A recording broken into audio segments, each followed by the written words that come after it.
Assalamualaikum warahmatullahi wabarakatuh. Berjumpa lagi dengan Ngayap Channel. Semoga Anda semua berada di dalam lindungan Allah Subhanahu wa Ta'ala, digampangkan rezekinya, dimudahkan segala permasalahannya, dan dilunaskan segala hutang piutangnya.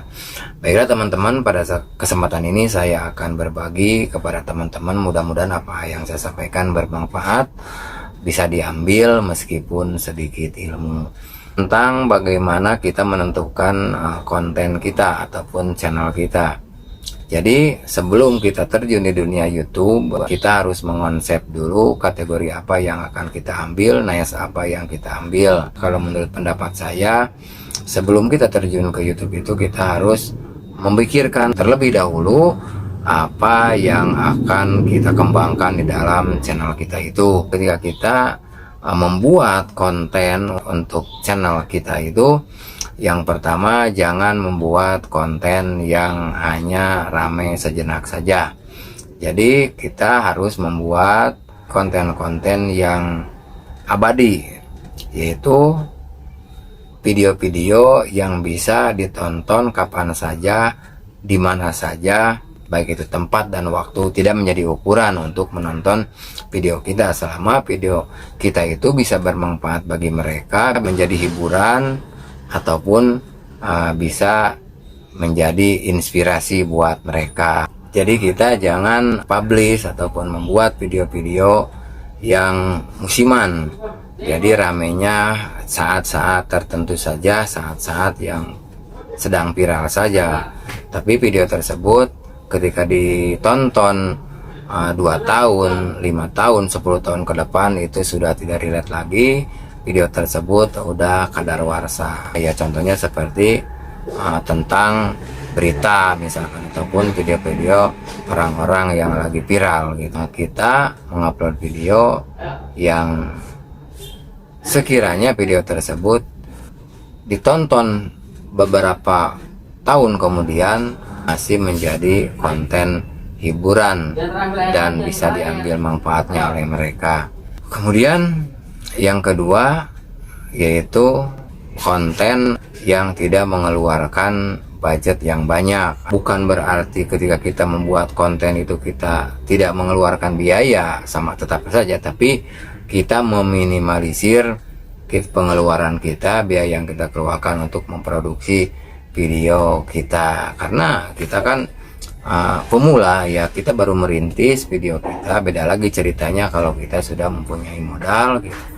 Beda lagi kalau kita sudah mempunyai penghasilan, itu lain cerita. Tapi buat kita yang pemula, dengan menggunakan alat seadanya, dengan menggunakan budget seadanya, dengan waktu terbatas, maka kita meminimalisir bagaimana kita tidak mengeluarkan biaya yang banyak untuk memproduksi satu video. Contohnya video-video yang akan mengeluarkan budget banyak ketika kita produksi video, seperti kita membuat video mukbang. Itu kan kalau yang namanya video mukbang itu kan kita harus memerlukan banyak makanan gitu kan. Contohnya seperti video vlog tempat wisata. Nah otomatis kan ketika kita akan membuat video tersebut, kita harus pergi ke suatu tempat, kita mengeluarkan ongkos, kita nyewa mobil, mengeluarkan akomodasi, transportasi, konsumsi. Itu kan buat kita pemula itu akan menjadi beban buat kita. Oke lah kalau cuman sebulan, seminggu, mungkin itu kita masih siap. Tapi kan kita itu belum tentu kita bisa berhasil dalam jangka beberapa bulan. Bagaimana kalau channel kita itu akan berhasil setelah beberapa tahun? Itu kan akan menjadi beban buat kita. Selanjutnya yang ketiga, kita itu membuat konten ataupun niche video yang mana video tersebut sesuai dengan hobi kita. Jadi apa-apa yang kita tidak kuasai, apa-apa yang kita tidak sukai, sebaiknya itu kita tinggalkan saja.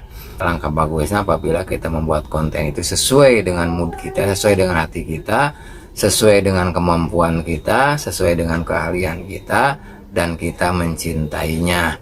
Maka itu akan lebih aman, itu akan lebih tidak membosankan, dan tidak akan menjadi beban buat kita.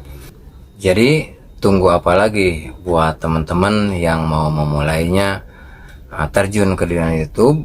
Silahkan memulai dari sekarang.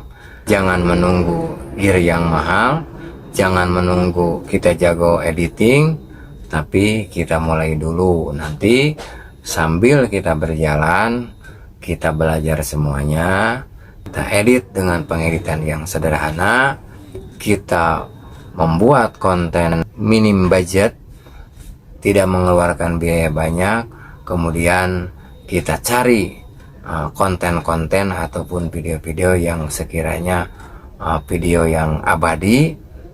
Adapun peralatan, keahlian baik di dalam mengedit ataupun kita mengelola channel, itu seiring berjalan waktu kita akan bisa sedikit demi sedikit. Mungkin itu saja yang dapat saya sampaikan, kurang dan lebihnya saya mohon maaf. Assalamualaikum warahmatullahi wabarakatuh.